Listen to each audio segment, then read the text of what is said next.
Буга чейинки сабакта жогоруда турган менюнун баардыгы менен таанышып чыктык. Эми биз сайтты жасап башташыбыз керек. Эң эле биринчи эмне кылабыз? Мына создать новый сайт деген кнопканы басабыз. Сайттардын баардыгы мына ушул жерден көрүнөт. Плюсту басабыз. Бул жерге кандайдыр бир атты жазасыңар. Мына мисалы үчүн ProTarget деп жаздым. Создать. Мына бул жерде сайтыбыздын аты пайда болду. Бул сайттын аты эч жерде көрүнбөйт. Болгону өзүңөр үчүн гана керек. Эми бизге деген сайтты эң эле биринчи настройка кылышыбыз керек. Мына настройки сайта.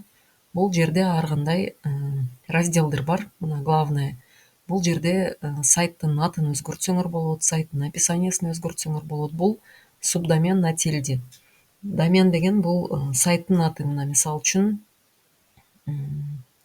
Beeline.kg, megacom.kg ошолордун баардыгы домен. Алар платный болот. Ал эми тильда ушундай бизге бесплатный поддомендерди сунуштайт. Шрифты и цвета. Тильданын өзүндө сонун шрифттер бар. Ар кандай кээ бир акылуу дагы шрифттер бар бул жерде. Кааласаңар ушул шрифттерди колдоносуңар, кааласаңар өзүңөр каалаган шрифттерди загрузка кылып алсаңар болот. Аны өзүнчө сабакта түшүндүрүп берем.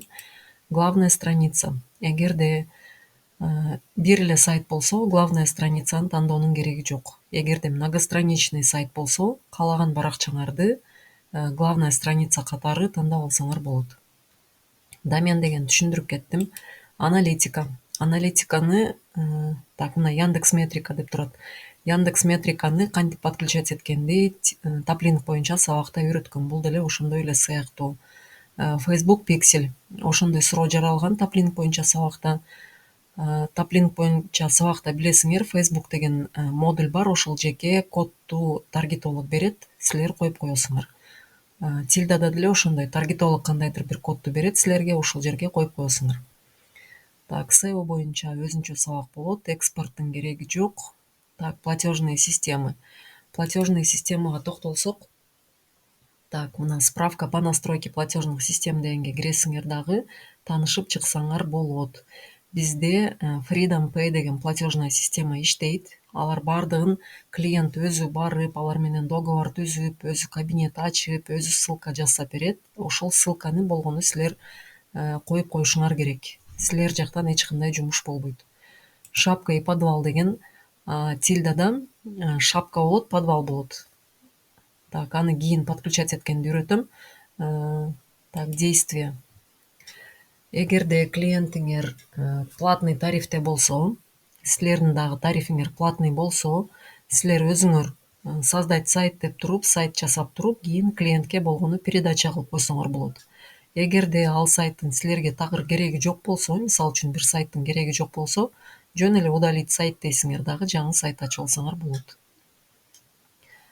Так, буларды тийбейбиз. Еще дегенди көргөзүп коеюн. Так.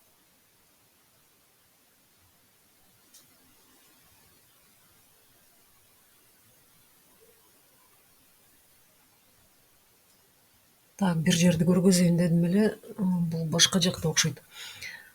Favicon деген эмне? Мына бул жерде значок турат, ошол значокту мисалы үчүн өзгөртөм десеңер, upload файл дегенди басасыңар дагы керектүү иконканы же изображениени загрузка кылып коесуңар.